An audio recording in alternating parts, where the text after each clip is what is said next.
Mother announced that my sister and her family would be living with us for free, and she told me you're an adult now, so pay $1,000 per month in rent. But I held back my laughter and said then pay $1,500 in rent, because that apartment building is.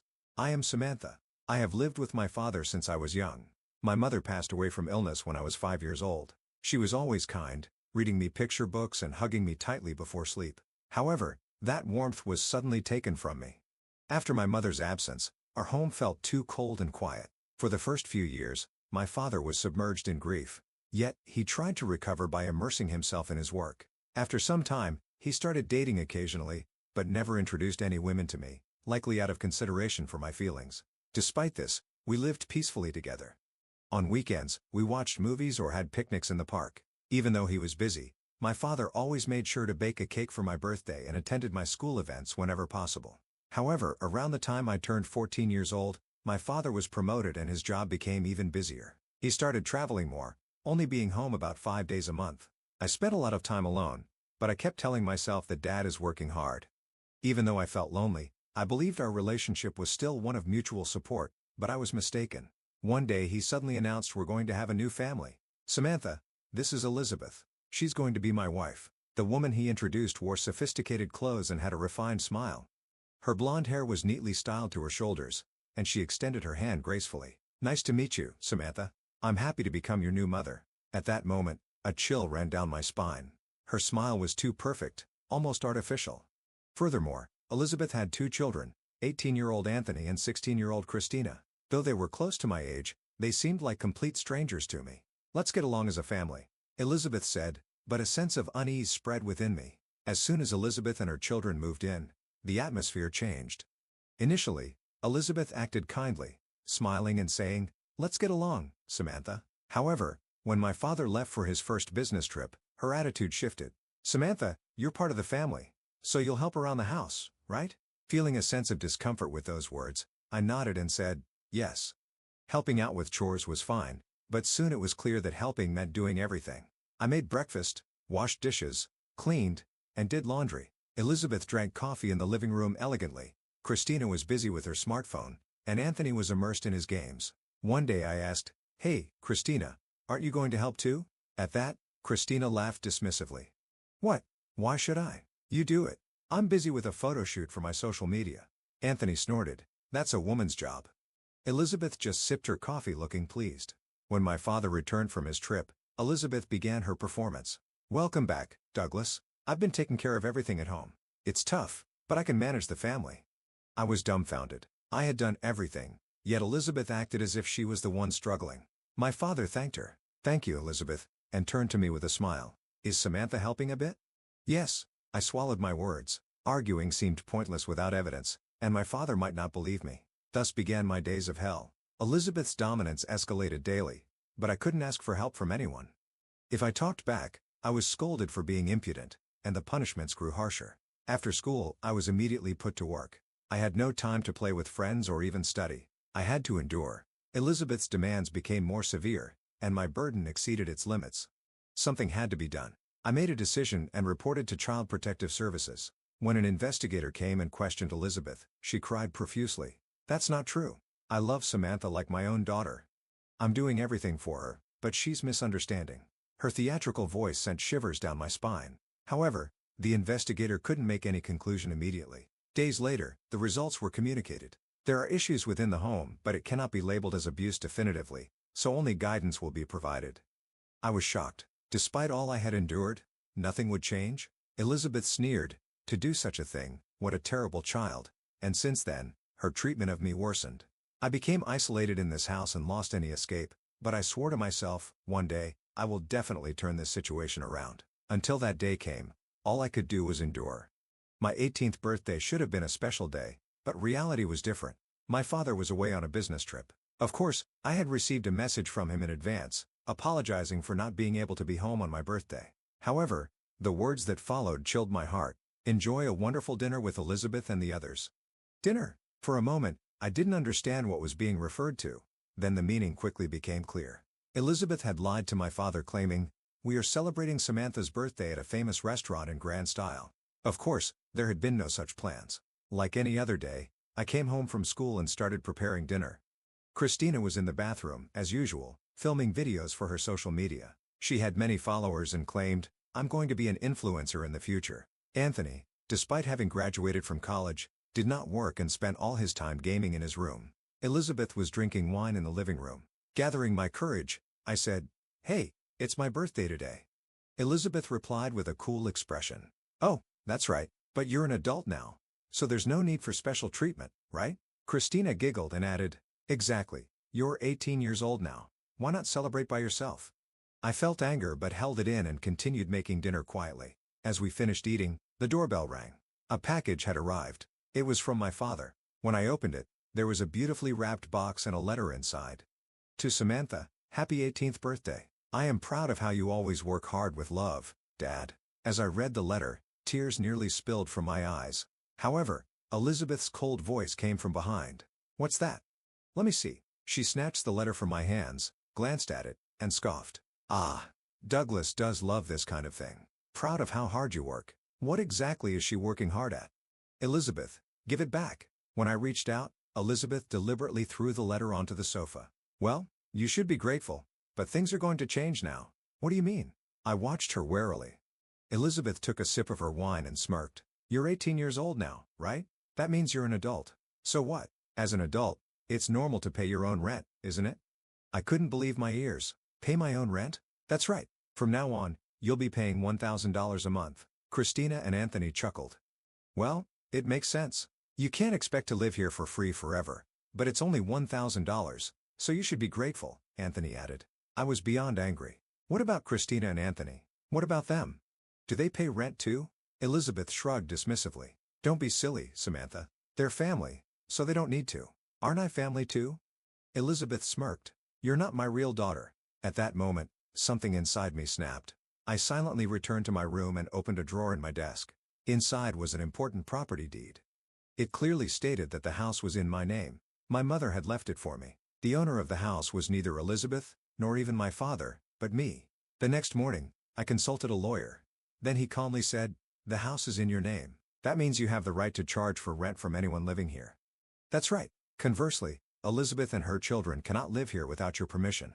If they don't pay rent, they can be treated as squatters." "I see." I smiled slowly. That night, in the living room with Elizabeth and the others, I quietly said, "I don't think I should be the one paying rent." "You should be," I suggested. "What?" Elizabeth looked shocked. "This house is in my name. If you want to keep living here, you should be the ones paying rent," I explained. "Samantha, you're kidding, right?" Christina exclaimed in panic. Anthony tried to say something, but was at a loss for words. "If you don't pay, you'll need to leave," I stated firmly. "You're joking?" Elizabeth screamed, but I was done holding back. "Elizabeth, you said it yourself, didn't you? It's normal for adults to pay rent," I reminded her. Elizabeth's face turned red with anger as she yelled, "Douglas would never allow this." I responded calmly, "Then why don't you call Dad and check with him?" Elizabeth was left speechless. Silence took over the living room. My counterattack had finally begun. The next morning, I received a call from my father. "Samantha, can you talk right now?" "Yes, Dad. What's going on?" "Elizabeth called me. She said you told them they had to pay rent. Is that true?" I took a deep breath and answered quietly, "Yes, it's true." My father sounded puzzled. I could hear a small sigh from the other end of the phone. "Samantha, can't you reconsider? They are upset because it was so sudden." I closed my eyes quietly. Reconsider? Would someone who truly understood what I had been through say that? "Dad, can I ask you something?" "What is it, Samantha?" "Do you know what kind of treatment I've been receiving from Elizabeth and her kids all this time? While you were away on business trips, I was always the one stuck with the household chores. Elizabeth didn't do anything, but when you came back, she'd act like she'd done everything. Is that true?" "That's not all. Even when I reported to Child Protective Services, it ended with just a warning because there wasn't enough evidence. You didn't know, but I've been fighting this alone." "Samantha, that's and yet, the moment I turned 18 years old, she said, 'You're an adult now, so you should pay rent. Anthony and Christina are family, but you're not my real daughter.'" My father was silent for a while. I knew that it was necessary for him to face the realities he had failed to see. Eventually he said slowly, "I'm sorry, Samantha. I didn't know anything, and you didn't try to know." My father had nothing to say in return. "I can't forgive Elizabeth and her kids, so they need to leave," I stated firmly. "Understood, Samantha." His voice was a bit shaky. When the call ended, I stared at the ceiling, holding my phone tightly. But it wasn't over yet. I wouldn't let my guard down until Elizabeth and her kids were out of this house. That night, I faced Elizabeth and her children in the living room. Everybody, I've made a decision. Elizabeth crossed her arms and glared at me coldly. Christina sat with a sullen look, crossing her legs, while Anthony was busy with his smartphone as usual. The house is in my name. If you want to stay, pay rent, but if you don't pay, you'll need to leave. Elizabeth scoffed. Samantha, you're joking, right? You're still a child and you say that. I'm an adult, right? Didn't you say that yourself? Elizabeth's expression stiffened. I've decided. You have 30 days to leave. Christina stood up abruptly, kicking the chair. What? Who do you think you are? This is Dad's house. No, it's my house. That's a lie. Elizabeth raised her voice, but I had already prepared the documents and placed them on the table. Here the property deed. Feel free to check it. Elizabeth's complexion changed instantly. What? I can no longer forgive how you've treated me like a maid. So you need to leave this house. Elizabeth said with a trembling voice. Don't mess with me. A child like you doesn't have the right to decide something like this. The law seems to think otherwise. As I recalled the advice from my lawyer, I calmly informed them. If you don't vacate within 30 days, I can sue you for illegal occupancy. Anthony, still clutching his smartphone, muttered, seriously? Christina looked incredulous. I'll tell Dad. Elizabeth shouted. I already spoke to him. I replied calmly. What did he say? He said he understood. I said. Elizabeth's face turned pale. No, this can't be. Christina stood up yelling. This is ridiculous, kicked out by a kid like this. It's not ridiculous. I've made this decision, I stated. I stood up, gathered the documents, and added just one more thing. Pack your things within 30 days. I then left the living room. Behind me, I could hear Elizabeth's shouts and Christina's cries, but it didn't matter anymore. This is my house. Days passed since I notified Elizabeth and her children about the eviction. They were clearly panicking, but seemed to have no real intention of leaving. Christina and Anthony remained defiant, and Elizabeth was obviously scheming to corner me somehow. Then, finally, my father returned from his business trip. The moment I heard the front door open, I headed to the living room. Douglas. Elizabeth cried out, throwing herself at him in a scene that seemed straight out of a movie.